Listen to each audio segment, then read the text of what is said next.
반갑습니다. 말씀의 강 김초롱입니다.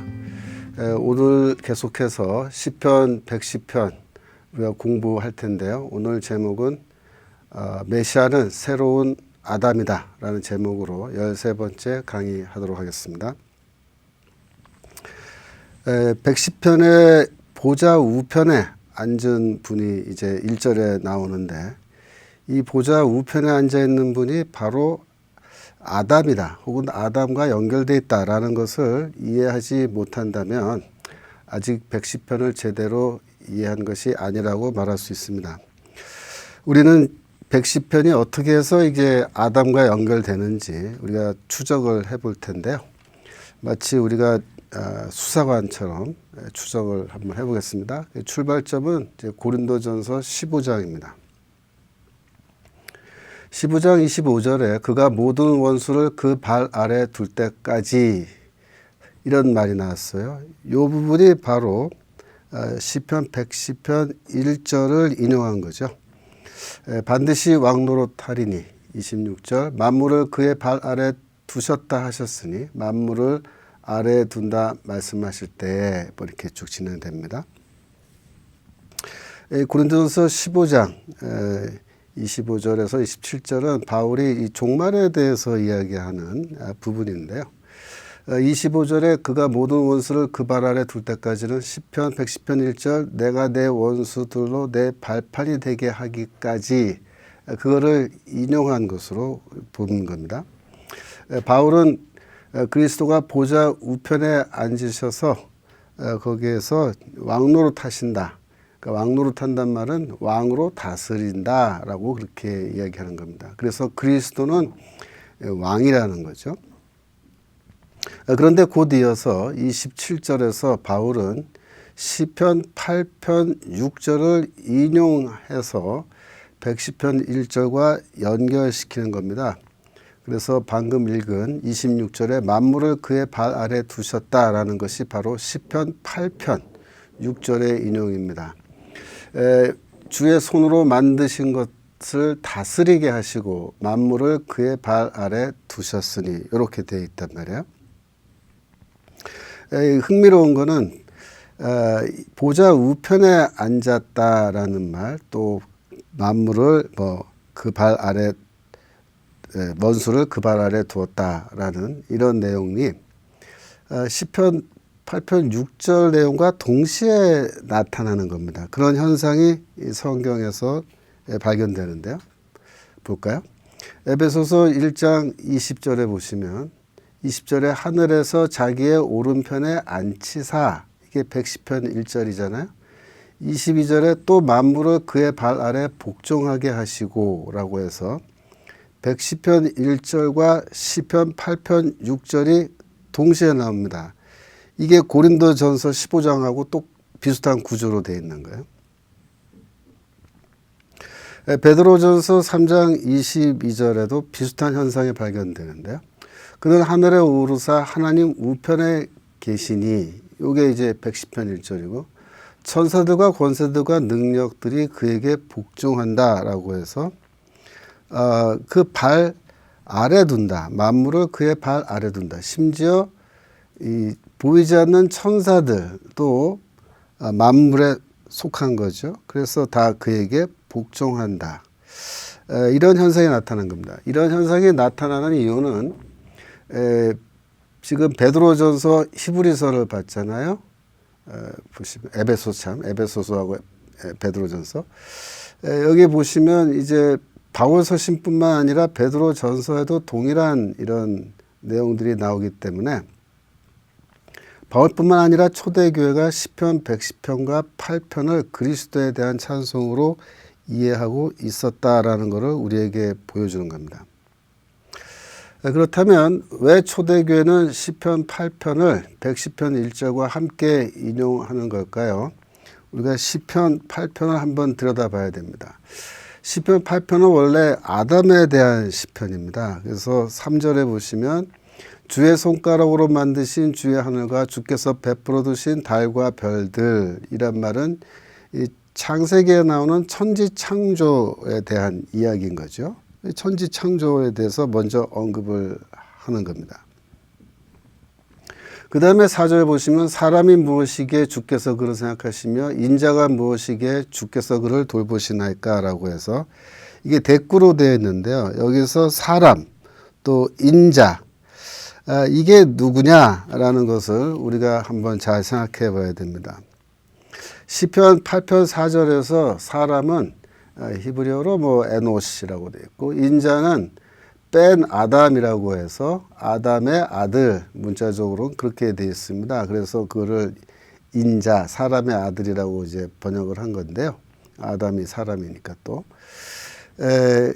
이 사람과 인자는 누굴 가리킬까요? 바로 창세기에 나오는 아담을 가리키는 겁니다. 그래서 이 5절에 보시면 그를 하나님보다 조금 못하게 하시고 영화와 종기로 관을 씌우셨나이다 라고 할 때 이 그는 바로 아담을 가리킨 겁니다. 그래서 하나님은 아담을 귀한 존재로 창조하시고 그를 높이셨는데 어느 정도로 높이셨냐면 하나님보다 조금 못한 지위까지 그를 높여주신 것입니다. 6절에 보시면 주의 손으로 만드신 것을 다스리게 하시고 그 다음에 만물을 그의 발 아래 두셨으니 여기에 바로 만물을 그의 발 아래 두다라는 말이 나오는 거죠. 그래서 이걸 보면요. 하나님은 천지창조 후에 아담의 서열을 어디로 높이시냐면 심지어 하나님 바로 아래로 그렇게 높여주신 겁니다. 그래서 아담 위에는 하나님밖에 없어요. 그리고 아담의 발 아래 세상 모든 만물들 심지어 천사들도 그의 발 아래에 있는 겁니다. 그래서 이 하나님 제외하고 아담보다 더 높은 지위는 없습니다. 그 정도로 하나님은 아담을 또 인간을 존엄한 존재로 다른 피조물, 짐승들과는 구분되는 존재로 만드셨고 여기에서 또 인간의 어떤 그 사브린티, 존엄성이 유래하는 거죠. 여기에 특별히 6절에 주의 손으로 만드신 것을 다스리게 하시고 라는 말이 나오는데요. 이거는 창세기 1장 28절의 에코입니다. 반향입니다. 창세기 1장 28절에 보시면 하나님이 그들에게 복을 주시며 즉 아담과 하와입니다. 하나님이 그들에게 이르시되 생육하고 번성하여 땅에 충만하라 땅을 정복하라 바다의 물고기와 하늘의 새와 땅에 움직이는 모든 생물을 다스리라 라고 그렇게 명령하셨습니다. 다스리라는 말이 나오는데 그게 바로 시편 8편 6절에 주의 손으로 만드신 것을 다스리게 하시고와 같은 이야기를 하는 겁니다. 다스린다라는 말은요, 히브리어로는 이제 창세기 1장 28절에서는 이제 라다라는 동사가 사용됐고 다스리다고요. 시편 8편 6절에서는 이제 마샬이라는 동사가 사용됐는데 둘 다 다스리다입니다. 그러니까 동의어입니다. 동사는 다른 동사가 쓰였지만 동의어가 사용되고 의미는 똑같은 겁니다. 메시아 본문 우리가 시편 72편 공부했었는데 그 8절에 보시면 이 라다라고 하는 다스리다라는 동사가 사용됩니다. 그가 바다에서부터 바다까지 강에서부터 땅끝까지 다스리리니 메시아가 온 세상을 다스린다라고 할 때 동일한 동사가 사용되는데 이 동사가 바로 창세기 1장 28절에 나오는 바로 그 동사인 거죠. 하나님께서는 아담에게 세상 만물을 다스리라고 명령하셨고 그 발 아래 세상 만물을 다 복속시키셨는데 그것은 곧 아담을 왕으로 임명했다라는 것을 의미하는 겁니다. 원래 세상 만물의 주인이자 왕은 하나님이시죠. 그런데 그 하나님께서 아담에게 그 왕권을 위임한 겁니다. 그래서 아담은 하나님으로부터 전권을 위임받은 자입니다. 그걸 영어로 vice regent라고 얘기하는데 아담은 그래서 왕이에요. 하나님의 왕권을 위임받은 왕입니다. 그런 점에서 아담은 시편 110편 1절에 보좌 우편에 앉아 있는 자와 원래는 동급인 거죠. 그런 의미에서 아담은 왕이었던 겁니다.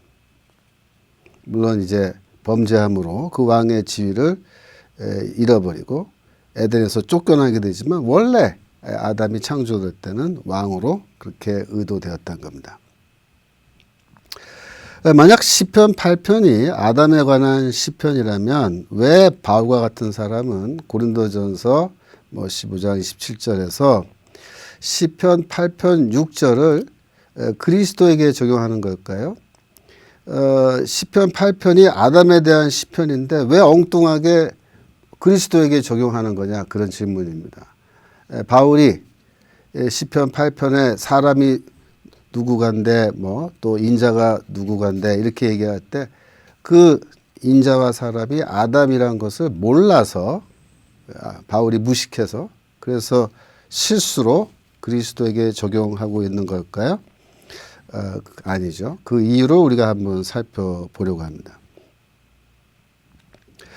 초대교회가 시편 110편 1절에 보좌 우편에 앉은 자와 또 시편 8편 4절에 인자를 연결시킬 수 있었던 것은 아마도 시편 80편 17절 때문인 것으로 보입니다. 시편 80편 17절 보시면 주의 오른쪽에 있는 자, 곧 주를 위하여 힘있게 하신 인자에게 주의 손을 얹으소서라고 해서 주의 오른쪽에 있는 자가 바로 인자다, 그렇게 이야기를 하고 있습니다.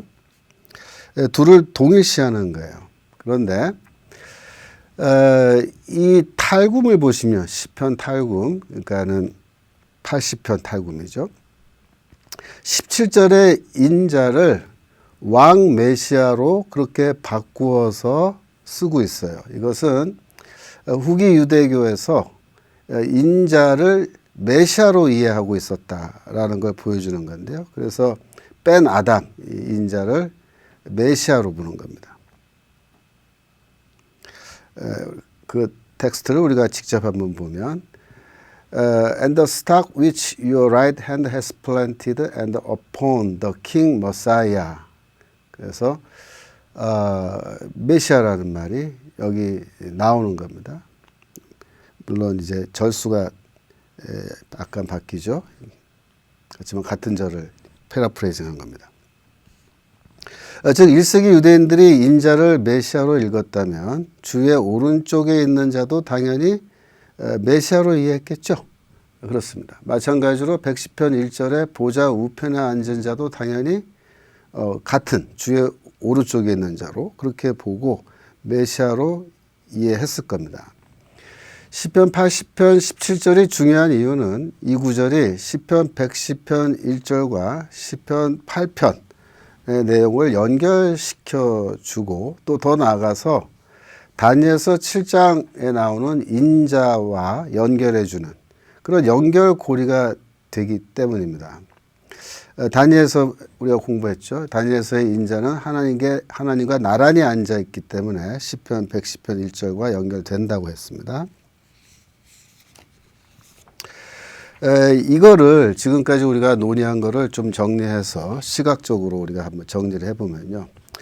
첫 번째로 1세기에 인자는 메시아 호칭으로 사용된 사례가 있다 그랬죠. 그래서 에녹일서에서 인자가 메시아 호칭으로 사용되었습니다. 또 다니엘서 7장에 나오는 그 인자가 메시아로 이해된 사례가 있다 그랬죠.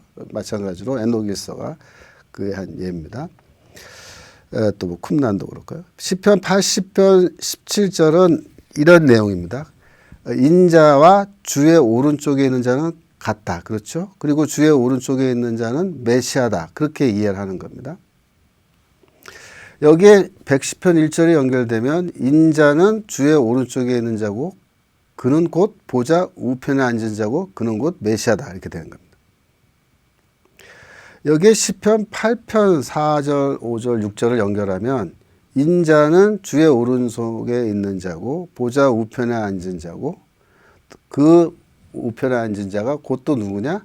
시편 8편의 인자고 그는 곧 만물을 발 아래 둔 자고 그는 곧 메시아다. 이렇게 되는 거예요. 그래서 이게 다 연결을 거듭하면서 하나로 합쳐지는 겁니다. 다니엘서의 인자가 또 110편과 똑같고 또 그것은 시편 80편의 주의 오른쪽에 있는 자가 똑같은 거고 그는 또 시편 8편에 나오는 또 인자, 사람, 아담이죠. 아담과 같은 거고. 그래서 만물을 발 아래 둔 자는 아담이면서 또 동시에 누가 같습니까? 메시아와 같은 겁니다. 그렇습니다. 그래서 시편 8편의 원래 주인공은 아담인데 이렇게 쭉 따져보면은 아담과 메시아는 서로 겹쳐지게 되는 겁니다. 그래서 아담과 그리스도를 동일시하는 소위 말하는 아담 기독론, 애담 크리스탈러지라는 게 생겨날 수밖에 없다는 겁니다. 일부 학자들은 아담 기독론이 바울의 매우 독창적인 신학적 창작물이다. 그래서 바울 이전에는 이런 게 없었고 바울이 거의 천재적으로 이걸 만들어낸 거다. 뭐 그렇게 주장을 했습니다. 저도 예전에 배울 때 그렇게 배웠는데 그러나 제가 연구를 해보니까 이게 그렇지 않아요. 기본적으로 구약 성경, 제가 좀 전에 보여드린 이런 내용을 그저 간단하게 이해하기만 하면 누구라도 즉 바울처럼 뭐 아주 특출한 신학적 훈련을 받고 머리가 좋고 뭐 아주 독창적이지 않더라도 평범한 사람이라도 쉽게 아담과 그리스도를 연결시켜서 아담은 곧 그리스도다. 그래서 즉 아담은 메시아다. 아담은 그리스도다. 이렇게 볼 수 있는 거예요. 그래서 아담 기독론은 자연스럽게 생겨나는 겁니다. 이 성경에 보시면 신약 성경에서 아담 기독론이 나오는 그 분야들이 몇 군데 있는데요. 예를 들면 히브리서 2장 6절 이하를 보면 그러나 누구인가가 어디에서 증언하여 이르되 사람이 무엇이기에 주께서 그를 생각하시며 인자가 무엇이기에 주께서 그를 돌보시나이까. 시편 8편의 인용이죠. 4절부터 인용하잖아요. 통째로. 그를 잠시 동안 천사보다 못하게 하시며 영광과 존귀로 관을 씌우시며. 그래서 여기서 천사보다 못하다고 그렇게 했는데 이제 히브리어 성경에서는 하나님보다 조금 못한 거로 이렇게 했잖아요. 이게 이제 엘로힘을 어떻게 해석하느냐에 따라서 이게 다른데 히브리서 저자는 엘로힘을 천사로 본 겁니다. 그래서 요거는 이제 그 고난 받으신 거 잠시 동안 고난 받는 동안에는 잠시 동안 천사보다 못하게 하신 거다. 그렇게 이제 해석을 하는 거죠. 영광과 존귀로 관을 씌우시며 이건 다 시편 8편 인용입니다. 만물을 그 발 아래 복종하게 하셨느냐. 여기까지가 이 시편 8편의 인용이에요. 그래서 만물이 아직 그에게 복종하고 있는 것을 보지 못하고 뭐 이렇게 할 때 이때 그는 이제 그리스도시죠. 그리스도. 그래서 아담과 그리스도를 동일하게 보는 그런 입장입니다. 그래서 이런 거 아담 기독론이 히브리서 2장에 나타났다고 말할 수 있는데요.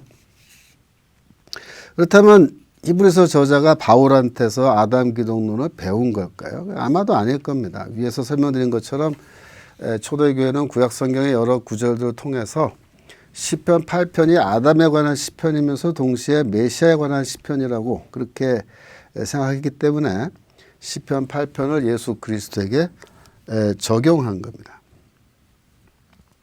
그래서 하나님께서는 첫 번째 아담에게 만물을 다스릴 전권을 위임해 주시고 그를 높여서 하나님 바로 아래 또 동시에 사상 만물 위에 그를 놓으신 거죠. 그래서 아담은 매우 높은 지위를 갖고 있었어요. 그런데 아담이 그 지위에 만족하지 못한 겁니다. 그래서 자기 위에 하나님의 지위를 탐낸 겁니다. 선악과를 먹고 그래서 하나님처럼 되려고 했는데요. 그게 바로 아담의 죄라는 거죠.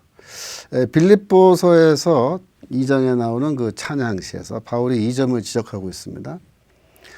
빌립보서 2장 6절 그는 근본 하나님의 본체시나 하나님과 동등됨을 취할 것으로 여기지 아니하시고 이 구절에 아담 기독론이 나와 있느냐 나와 있지 않느냐 그걸 놓고 학자들이 논쟁했는데 저는 여기에 아담 기독론이 나타나 있다고 그렇게 봅니다. 왜 그러냐? 여기 본체라고 되어 있는 건데요. 근본 하나님의 본체시나 그리스도는 하나님의 본체다. 몰페다. 그렇게 되어 있는데요. 몰페는 뭐냐면 어떤 것이 눈으로 볼 수 있는 형태로 나타난 것이란 뜻입니다. 그래서 보이지 않는 하나님이 볼 수 있는 형태로 하나님의 어떤 형상으로 나타난 분이 바로 그리스도다. 그렇게 말하는 겁니다. 그런 점에서 그리스도는 원래 하나님과 본질적으로 일치한다. 그런 말이에요. 즉 예수는 평범한 인간이 아니라 창조주 하나님과 같은 분이다. 그런 뜻으로 바울은 그리스도는 하나님의 본체다. 이렇게 말합니다. 그래서 이 몰페라는 단어는 사실은 하나님의 형상이라는 말하고 같은 거예요. 같은 그 동의어로 볼 수 있습니다. 물론 그렇게 생각하지 않는 학자들도 있는데 뭐 복잡하게 그렇게 설명해도 별로 설득이 없습니다. 이거 동의어로 충분히 볼 수 있습니다. 그래서 그리스도는 원래 하나님과 본질상 같은 분이심에도 불구하고 그리스도는 하나님과 동등됨을 즉 하나님과 동등됨이라는 것은 신적 지위를 가리키는 겁니다. 하나님의 지위를 취할 것으로 생각하지 않았다. 이렇게 말합니다. 취할 것.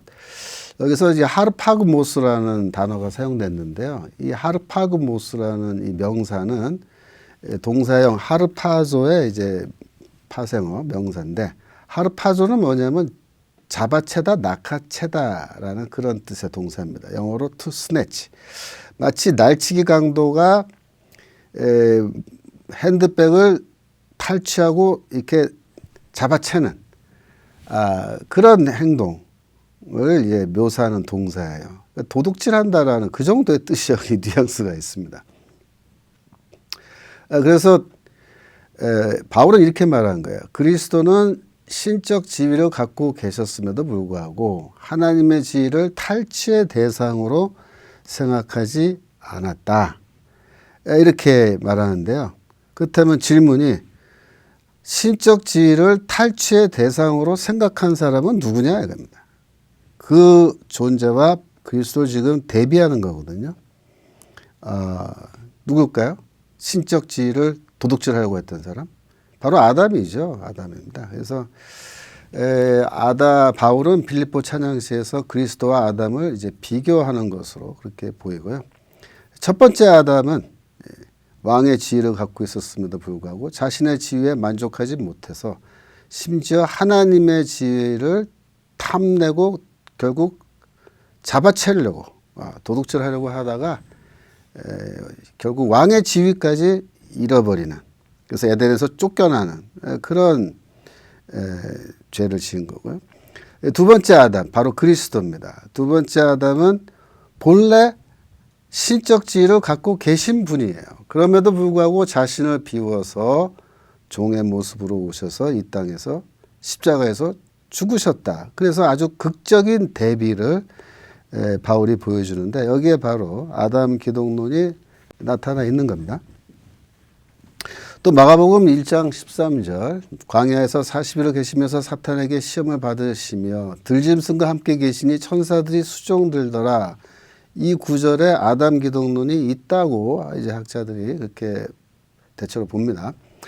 왜냐하면은 여기서 들짐승이라는 게요 매우 사나운 짐승 가리키는 말입니다. 여기 헬라어로 테리온이라는 단어인데요. 이게 아주 그 사나운 그런 뭐 늑대나 이리 뭐 사자 이런 거요.